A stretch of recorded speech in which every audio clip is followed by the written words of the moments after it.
So new details from the bombshell book Original Sin, claiming a political bureau of Biden advisors were operating as the ultimate decision makers as the president's cognitive function declined. Here's co-author Alex Thompson on Fox News Sunday. These aides were not even Senate-confirmed aides. These are White House aides. These were unelected people. And one of the things that really, I think, comes out in our reporting here is that if you believe, and I think a lot of these people do sincerely believe, that Donald Trump was and is an existential threat to democracy, you can rationalize anything, including sometimes doing undemocratic things. Incredible. Let's bring in Fox News contributor Guy Benson. Guy, we got the big wall of all the advisors that were essentially running the show behind the scenes. I guess the big question is, if their argument is that they wanted to save democracy, how can they look at what they did in the past as democratic? They were not elected. Yeah, so you had basically a cabal running the government, at least the executive branch, at the very highest levels, because they knew that the president was not capable of doing the job at least some of the time. That's not just a political scandal, and there's a big political scandal component to all of this, of course. That is, to use one of the other phrases that they like to employ quite a bit, a constitutional crisis, a real one. Right? Mm-hmm. The power of the presidency, all that authority is invested in a person who has been elected by the American people, in the president. If they felt like he couldn't get the job done at least part of the time, and I think it probably, that portion of the pie grew and grew as time went on, there is a constitutional mechanism to rectify the situation, but they didn't go there, of course, because that would have admitted that the conspiracy theory, quote unquote, was true about his capabilities and his function, and they were still planning on running him for another 4-year term. So you had basically in private, in secret, a small group of unelected people running the executive branch. That is not allowed under the Constitution, and that is a genuine, serious scandal. So we're left with the big question when it relates to the American people. I know we follow politics for a living, but some people are just trying to pay their bills. Is this something that the public is just gonna brush over? Or is this something that could hurt the Democrats for a long time?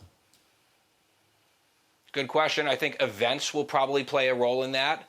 The prices of everyday goods. If people feel relatively comfortable and optimistic, I think that they will probably have more time and bandwidth to care about being systematically lied to about the well-being of a president. That should be a really huge deal.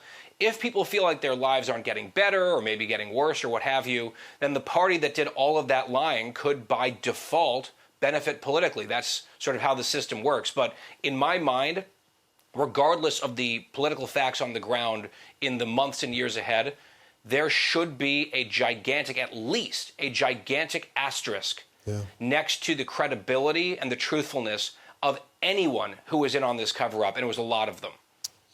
Meanwhile, the Democratic Party, they're looking to rebuild, and they need to recapture men. So they have decided this program by the name, code name SAM. Democrats are planning to come up with a $20 million plan to talk to men. Now, I think $20 million, you can just, cut that by 90% and just buy us beer or some tequila, and we can talk about issues, but they feel like they need to do some real hard research on this guy. They're going to set $20 million on fire with a bunch of pollsters and consultants to try to figure out how they have completely lost touch with half the country, right? Especially younger men. This is a party that has feminized its messaging, its priorities for years. I'm not using that as a derogatory term. They've just made a choice to feminize the approach of what they do as a political party. It worked well for them for a while. Now they might be realizing, we've gone too far. How do we course correct? And I would suggest that there's a long journey back to relevance for them among young men and men generally. If you consider that their solutions to this are people like Tim Walz and David Hogg, and the party of women, they treat it like this puzzler of a trick question when you ask them to talk about what a woman actually is.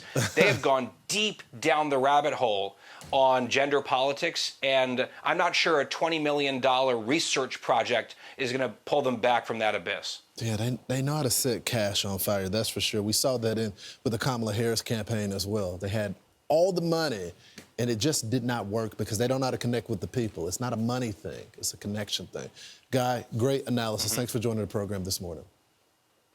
Good to see you, Lawrence. I'm Steve Doocy. I'm Brian Kilmeade. And I'm Ainsley Earhart. And click here to subscribe to the Fox News YouTube page to catch our hottest interviews and most compelling analysis.